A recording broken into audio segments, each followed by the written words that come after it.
1, 2, 3, funk it. My darling, I love you, I love you, I love you, I love you, I love you, I love you, I love you, I love you, I love you, I love you, I love you, I love you, I love you, I love you, I love you, I love you, I love you, I love you, I love you.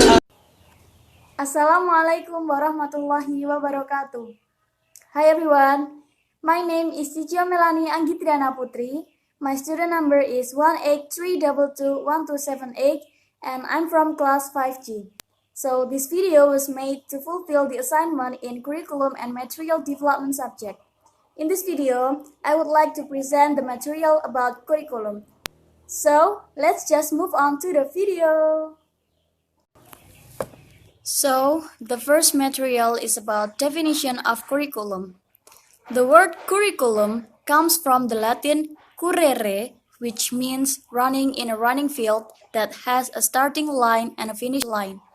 The term currere was later adopted into education to denote a subject that must be taught at a particular school level. The curriculum is a learning material that has been determined with certainty where to start in teaching, when to end, and how to master the material in order to achieve graduation. The next material is about curriculum dimension. The curriculum dimension means the point of view to see what the curriculum means. The idea dimension shows that the curriculum is an idea that is used as a guide. The planning dimension shows a set of plans and ways of administering the objectives, content, and learning materials and techniques used to achieve these goals. The activity dimension shows that all teacher and student activities in the learning process at school are incorporated into the curriculum. The result or outcome dimension shows the outcomes achieved by learners based on curriculum plans and objectives. There are 5 main components of the curriculum. The first one is objectives. Objectives are what you want to achieve through an education system. And then material is the content of the curriculum itself. It's determined by the educator in accordance with the competency standards and basic competencies to be achieved in its learning activities. And then learning strategies are learning methods and techniques used by teachers and learning strategies used by students. The next is material organization or basic framework. It is the preparation of a lesson framework outlined in the curriculum. The last one is evaluation. It provides information about the achievement of the goals set out in the curriculum through the materials and strategies undertaken. The next material is about language curriculum development model. The first model that I will explain is about TABA model curriculum development. This model is called the objectives or means ends model. The main characteristic of this model is that the curriculum defines goals, aims, and objectives. According to Richards, the word aims refers to 4 things.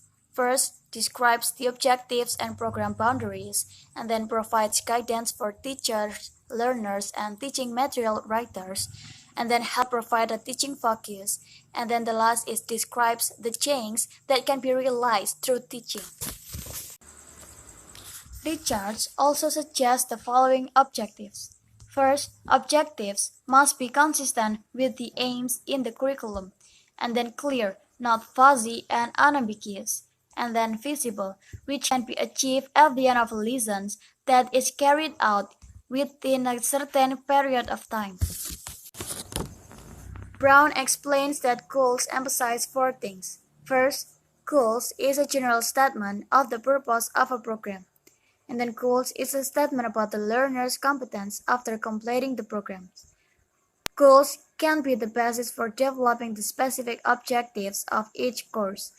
And then it is dynamic in nature, developing in accordance with changing needs.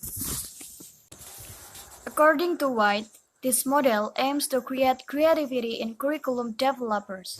The curriculum development steps are: first, holding experimental units with educators, and then test unit experiments in other classes to determine validity and practicality, and collect data for improvement, and then revise and consolidate based on trial data, then develop the overall curriculum framework. The last one is implementation and dissemination. The next model is dig and carry model curriculum development. This model emphasizes the existence of five main activities as a model framework. The five main activities are needs analysis, objectives tests, material preparation, teaching, and evaluation. The main data and information to be analyzed and organized do not have to be sequential, but can be simultaneously. The last model is Richard Model Curriculum Development. This model emphasizes the development strategies used in language learning. According to Richards, curriculum development is based on input, process, methodology, and output. Effective language learning approaches are discussed in many aspects of the impact and implication of different learning. This is the background of the emergence of a curriculum approach. Forward design is based on the assumption that the input, process, and output are linearly related. The problem of the content of learning materials must be determined before the methodology and output are obtained. And then central design starts from the selection of learning activities, teaching techniques and methods, not in-depth elaboration of syllabus, materials, or learning outcomes.